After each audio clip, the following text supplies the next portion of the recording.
वो अपने लिए किसको आज़ादी देनी है, ये कांग्रेस को इसलिए बना रहे थे कि उनको इनको आज़ादी सौंपनी है, अपने लिए सुरक्षा कवच तैयार कर रहे थे। दो लोगों की आज़ादी का सामने आ गया, कांग्रेस की आज़ादी का भी आपके सामने आ गया। इन लोगों ने देश के लिए कितने घातक निर्णय लेकर के, कितना अंग्रेजों के इशारों पर चल करके इस भारत का, स्वर्णिम भारत का, विश्व गुरु भारत का, बहुत सदियों तक गुलाम रहे भारत को जो जिस तरह का डायनामिज्म की ज़रूरत थी, जो पटेल और सुभाष दे सकते थे, वो सब न हो करके जिन लोगों के हाथ में शासन आया और जिनके हाथ में शिक्षा आई, आप सबको पता है कि जो इनका हाल हुआ है। पर चलिए, हम तो इस चैनल के माध्यम से इन गद्दारों को बाद में चर्चा करेंगे, बीच बीच में करते रहेंगे। गद्दारों की पहचान भी तो होनी चाहिए ना। लेकिन हम उन देशभक्तों को याद करेंगे जिनको कोई आज नहीं जानता। 300 के ऊपर वीडियोस हो चुकी हैं जो मैं आपको दे रहा हूं, अज्ञात ऐसे अनसंग हीरोज़ को, उन महान नायक और नायिकाओं को। उसी श्रृंखला में आज मैं जिस वीर का, जिस क्रांतिकारी का वर्णन करने लगा हूँ, ये उसी श्रृंखला में है। कुछ दिन पहले मैंने शुरू किया था पंजाब के सुर में। पंजाब की धरती ने, दोनों पंजाब जो आज पाकिस्तान के पास है और जो भारत के पास है, ईस्ट और वेस्ट पंजाब, इस पंजाब के इस इलाके के अंदर सिख, हिंदू, इस पंजाब के अंदर गुरु गोविंद सिंह और गुरु नानक के शिष्यों ने, इस पंजाब के अंदर पंजाब की वीर धरती ने अनगिनत संख्या में, शायद कहीं ज़्यादा पूरे देश में इस इलाके ने क्रांतिकारी दिए। तो कुछ देर से मैं पंजाबी सुर में आपके सामने पेश कर रहा हूँ। अभी 1, 2, 4 और पेश करके फिर मैं भारतीय स्वतंत्रता संग्राम के लिए जिन महिलाओं ने काम किया है, कुछ का मैंने रूटीन में दिया है, लेकिन अब मैं स्पेशली 10, 20 ऐसी 25 महिलाओं को आपके सामने लाऊंगा। और ऐसे ही जब 400 ऐसे महान क्रांतिकारी, अज्ञात नीम के पत्थर आपके सामने रख के फिर मैं आगे पीछे निकलूंगा और फिर सिंध के राजा दाहिर से लेकर नेताजी सुभाष चंद्र बोस तक 1000 ऐसे ही महान क्रांतिकारियों को, देशभक्तों को, शौर्य और वीरता के पराकाष्ठा पर, शिखर पर बैठे हुए इन लोगों को, तपस्वियों को, त्यागियों को, कुर्बानियों और बलिदान का नया नया इतिहास और पृष्ठ लिखने वालों को आपके सामने पेश करूंगा।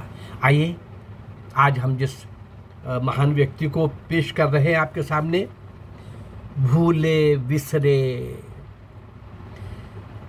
सरदार जगत सिंह को, कमाल के क्रांतिकारी, ये विप्लवी महान क्रांतिकारी जगत सिंह के ग्राम व जन्म तिथि की सही जानकारी शायद पंजाब सरकार के किसी रिकॉर्ड में दर्ज हो, फिर भी अनुमान है कि लाहौर जिला के किसी गांव में सन 1890 के लगभग आसपास पैदा हुए थे और अपने इलाके में लोगों को देख रहे थे, बार बार देख रहे थे कि जो भी बड़ा होता है वो कनाडा और अमेरिका चला जाता है। उन दिनों जाने का लक्ष्य कुछ और भी था। वहाँ गदर पार्टी बन रही थी, वहाँ देश की स्वतंत्रता के लिए बहुत बड़े युद्ध स्तर पर एफर्ट्स हो रहे थे, वहाँ ये भी कारण रहे होंगे। लेकिन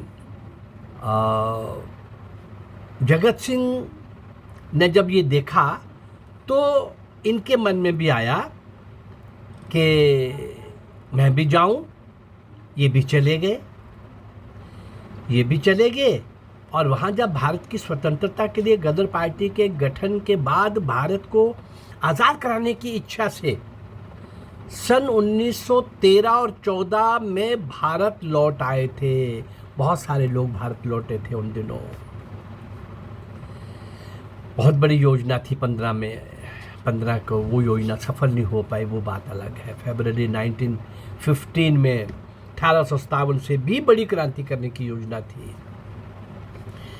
अब ये वही जगत सिंह थे भाई जो 1914 में फिरोजपुर छावनी के एमुनिशन सेंटर को लूटने और महान क्रांति की योजना बनाने, लेकिन उस योजना का जो भेदिया था, अंग्रेजों का जो पिट्ठू था, जो गद्दार था, कृपाल सिंह ने जब ये भंडा फोड़ दिया, ये सारे युद्ध स्तर पर जो एफर्ट्स चल रहे थे, तो इस विप्लवी करतार सिंह, महान क्रांतिकारी करतार सिंह के साथ मिलकर भारत की सीमा से पार अफगानिस्तान चले गए थे, क्योंकि इन्हीं के वो मित्र बन गए हुए थे कृपाल सिंह, जो गद्दार बन गए थे। भंडाफोड़ कर दिया था, सीक्रेसी लीक हो गई थी। 1915 की क्रांति का बहुत बड़ा प्रयास इन्होंने विफल कर दिया था, इस दुष्ट ने, कृपाल सिंह ने। तो जगत सिंह करतार सिंह के साथ मिलकर सीमा पार करके अफगानिस्तान चले गए और फिर करतार सिंह के ही कहने पर भारत लौट आए जगत सिंह। बात आज हम जगत सिंह की कर रहे हैं। यद्यपि वो विप्लव की, क्रांति की, 1915 की वो योजना लगभग निष्फल हो गई, विफल हो गई, फिर भी कुछ लोग लुक छिप कर अपना काम कर रहे थे। ऐसे दिनों में जब एक दिन किसी काम से जगत सिंह और उनके 2 साथियों को बाहर भेजा गया, तो 3 सिखों को टांगे में कहीं जाते देख उन्हें पुलिस ने आ घेरा और उन्हें थाने चलने को कहा। वे जानते थे कि थाना जाना अपनी मौत को खुद बुलावा देना है,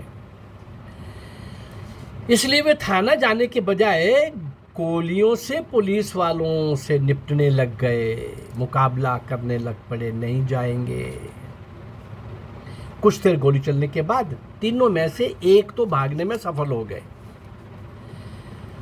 और दूसरा पकड़ा गया, और तीसरे जगत सिंह पुलिस के हाथों में बचकर एक नल पर पानी पीकर जैसे ही हाथ पहुंचने लगे कि पीछे से आकर एक मुसलमान ने उनके पांव इतनी जोर से पकड़े कि वे जमीन पर गिर पड़े, और तभी पुलिस वालों ने आकर उन्हें गिरफ्तार कर लिया। ऐसे ही अन्य विप्लवी क्रांतिकारी लोगों की तरह इन पर भी राजद्रोह का अभियोग चलाया गया और अंत में फांसी की सजा मिलने पर फांसी दे दी गई। यही होना था, अभियोग तो तमाशा होता था। तो वो फांसी की सजा दे दी गई। शायद उन दिनों पंजाब के हिंदू सिखों पर भारत को आज़ाद कराने का नशा इस कदर सवार था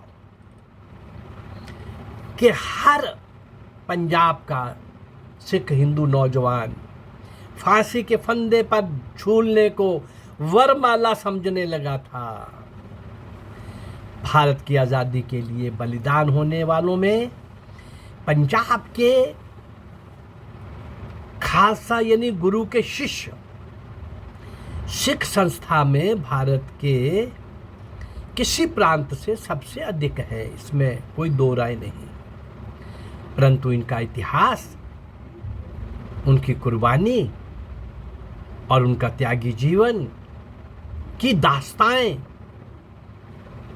वर्णन या तो लिखे नहीं गए और या अनजाने में उन वीरों की उपेक्षा की गई और अंग्रेजों के भय से उस समय उजागर न हो सकी। पंजाब के पंजाबी सूरमों ने एक के बाद एक बड़े होना, विदेश चले जाना, वहाँ कमाई करना और शस्त्र क्रांति की योजना में शामिल हो जाना, किसी के बनाए हुए अभियान में चल पड़ना या अपना जीरो से शुरू करके अंग्रेजों को चुनौती देना। मैंने कहा ना, फांसी का फंदा तो इनको ऐसा लगता था जैसे हमको ये वरमाला पहननी ही है, इसके बिना हमारा जीवन निरर्थक है, हमारा जीवन सार्थक ही तभी होगा। महान विप्लवी, महान क्रांतिकारी जगत सिंह, हम देखते हैं कि किस प्रकार देश की आज़ादी के लिए फांसी के तख्ते पर हमेशा की नींद सो गए, भारत माँ की गोद में हमेशा की नींद सो गए, जल्दी वापस आने के लिए। ये सब नौजवान भाई 20, 22, 23, 21, 19, 18, 22, 24 ऐसे एज के लोग थे। अरे जवानी में लोग मस्ती की तरफ, अय्याशी की तरफ शिखर फिसलते हैं, वहाँ पहुँचते हैं। और ये महान तपस्वी त्यागी बुला रहे थे मौत को, निमंत्रण दे रहे थे संकट को, कष्ट को, पीड़ा को, और उस बहुत बड़ी सत्ताशाही, अंग्रेज सत्ताशाही को ललकार रहे थे, चुनौती दे रहे थे।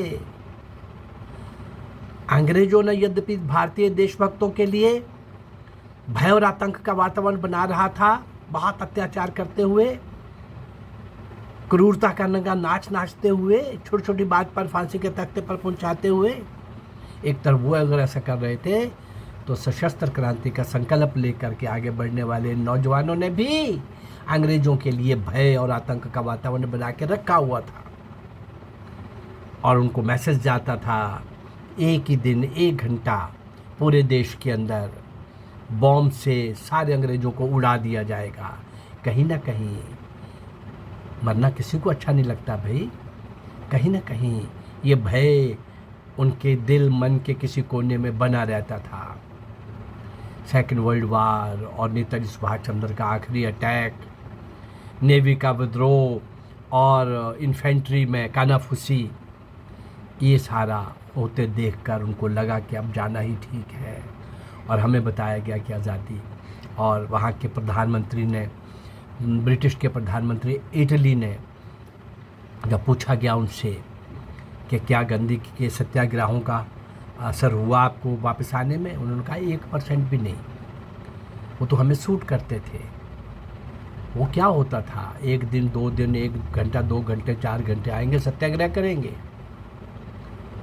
और हम भी कुछ नहीं करते थे, उनको बिठाते थे, फ्री कर देते थे।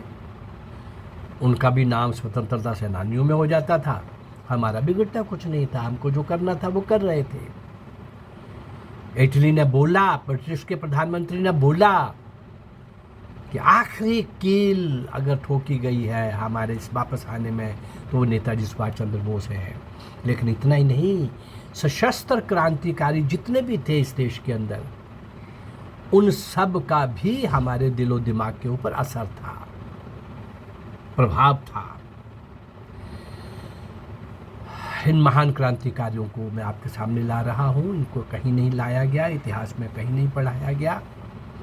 इन सबको श्रद्धांजलि देते हुए, इनका वर्णन करते हुए आज की पीढ़ी के सामने और भावी पीढ़ी के सामने और हमारी जैसे आयु के लोगों के सामने भी इतिहास की वास्तविक स्थिति तथ्यों के साथ लोगों के सामने आनी ही चाहिए। मेरा ये प्रयास अगर आपको अच्छा लग रहा है तो मेरे इस चैनल को लाइक करिए, सब्सक्राइब करिए और शेयर करिए। नमस्कार, जय भारत।